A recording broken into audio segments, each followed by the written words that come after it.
Hey guys, the following video is a video analysis that I've done with one of my players. A lot of people come to me and they say, what do I do when?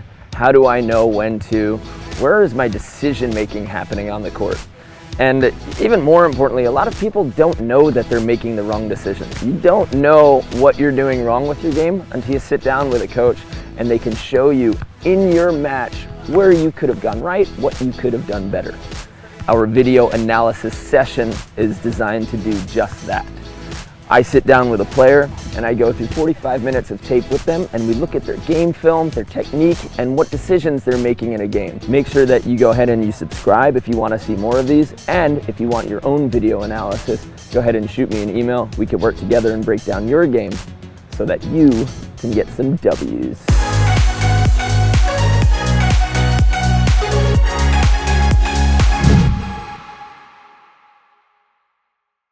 This set falls inside, and it's tight. And you can see now that this guy's going with his left arm. So you should be crashing in and going and getting that because he's pretty much giving it away here.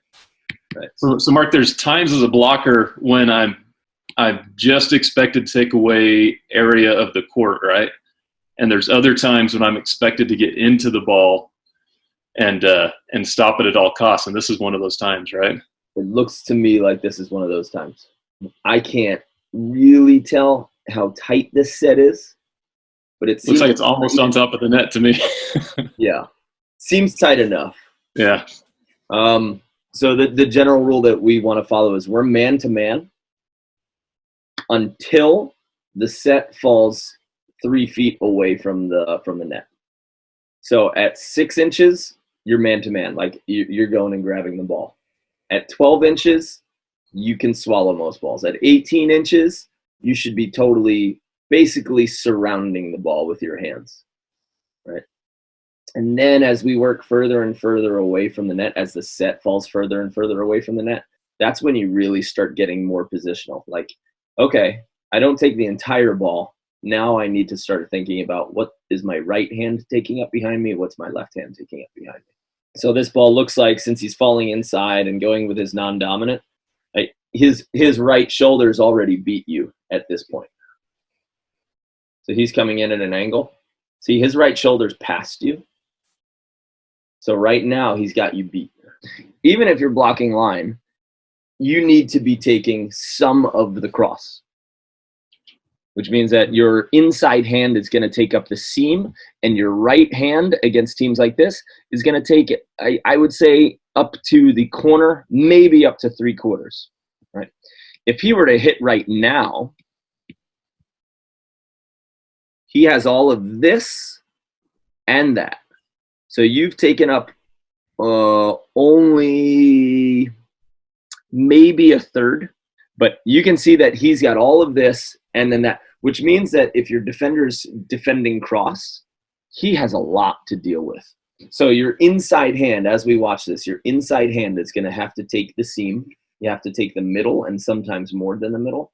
And your right hand, your outside hand in this situation, has to take just up to the corner of the court, the back corner. And any little like slime low and inside or low and outside us, we're not really going to stress about that until somebody beats us 3 or 4 times on it. So at this point, he's past you, because if you could see the angle of approach he's taking inside, he's going inside. And right now he's past your body, which means that you can't affect a large amount of the balls. So should I be one? It seems like I should be one big step to my left. Yes. Yeah. Because right now he knows cross court is open. At this point, he's thinking, okay, I can accelerate. There's nobody in front of me. This guy's definitely blocking line. So that gives him the confidence to rip. You want a hitter to not know if you're blocking line or cross, because the difference is that, right, and not that. So the idea is that after he looks down, he's getting his set, and he looks around to see where we're at, I should be thinking I'm going to be right in front of him when he's going up to the net. Yeah. And I'm either a little step one way or a little step to the other. Exactly. If you imagined the line that he's traveling in, you should put your chest directly in the middle of where he is intending on going. And then once he starts jumping, then it's like the 3-inch adjustments. But you need him to be running straight at your chest so that he feels like you're guarding him man to man. Yeah. You can see right here, if he wants to swing at that ball, like if he's in a good situation and the ball doesn't fall tight, he can crush cross, and I think he knows he can crush cross.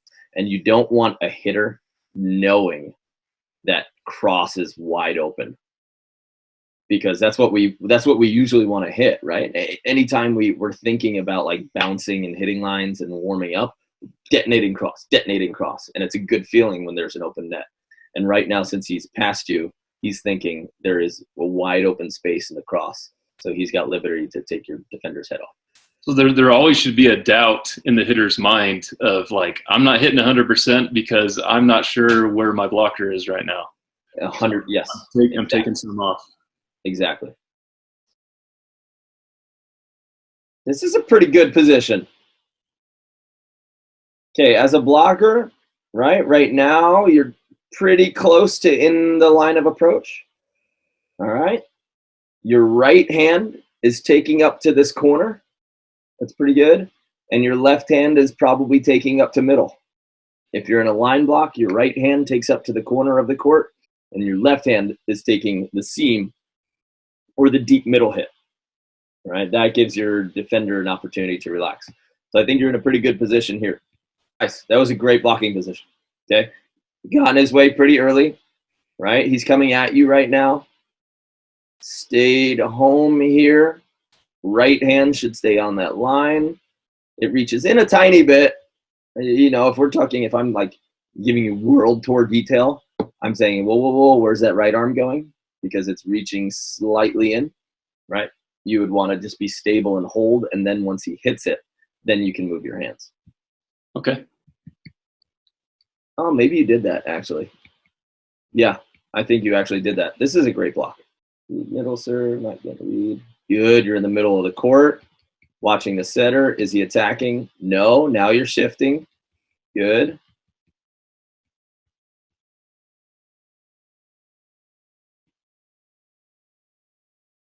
Pretty good position.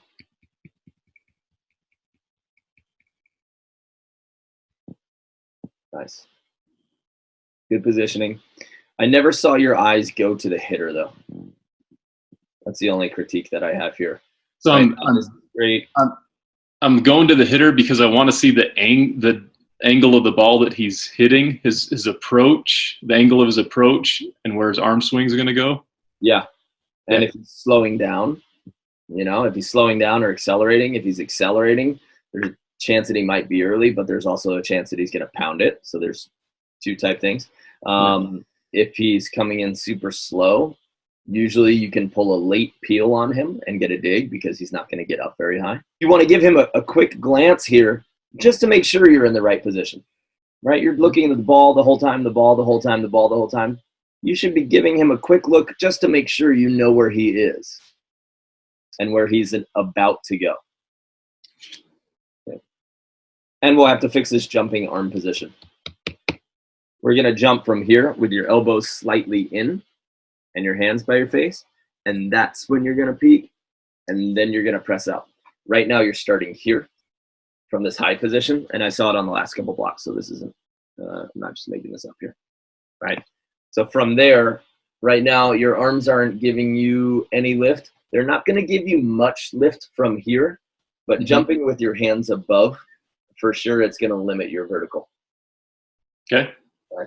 So see if you can keep them here. Elbows just inside, almost like you're pointing your elbows at the net, then drop down, then press. Is my posture just as straight as it was before? I think you could be lower throughout this play. Okay. Maybe a little more athletic position. So you can have stronger side pushes, so you can make those hard lateral ones. But if your knees are pretty straight, you're going to make those lateral adjustments pretty slow compared to if you're in that quarter squat and you're making a quick side move. All right, so far they've had the trap set where they went lefty cross and they've tried to swing line twice, right? So if we're statting them, and if you're in a match, these are the things that you're thinking about. Which hitter hit where, right? Because you don't have a coach, you don't have somebody statting you saying at the end of the match, this person has hit this shot every time. Make sure you go there. So your mind should start keeping a little ticker so that you know where they want to go at 19-19. Yes. Got an ace. Good. Oh, I like this, making him work. He just got aced. Now we're going to make him work. Good strategy. Good pickup. He's not blocking. Good peel. No, baby. Get still. Great choice. Okay, we're just going to look at the footwork here. I like that you waited long enough, but you had 2 crossover steps. You're only going to have time by the time he hits it, right? You're not close to stable. Your chest isn't really facing him yet. So once you see this position, awkward setter, at this level right now, you should get into that little surfer position where you have 1 foot off and 1 foot on the net. Okay. You know what I'm talking about there? I can imagine. Yeah. So right now you're facing the net like this. Yep. And if you see that there's a really bad pass and a setter's struggling, then you're going to shift to this, where this is my hand's the net.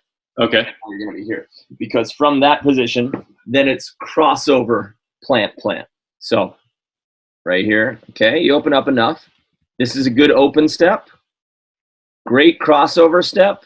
Now it should be plant, and you should be facing him. Okay. But you take another crossover step. Yeah. And you keep going. So you're not going to be much help to your partner because you can only take maybe up to this. If you reach your hand sideways, right, that's the only place you could take. And this, if he hits any shot over here quickly, that's going to be a really tough dig for you. So you got to get your chest on the attacker is what I'm saying. And that move, that footwork with speed and power, open, cross, plant. Yeah. Not open, cross.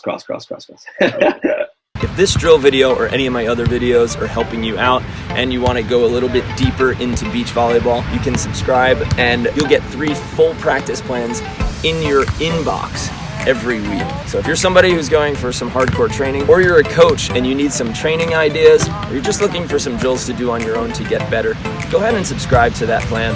And below this video is a link to a free drill book. It's got 36 essential beach volleyball drills. I'm giving you this totally free, just like these videos. It'll give you a lot of the basics, and we are coming out with a digital library so that if you want to dive deeper into beach volleyball and you want your training to thump up, we're gonna have that answer for you. So go ahead and click, join my email list, subscribe to my channel, and hit the bell so you get the notifications.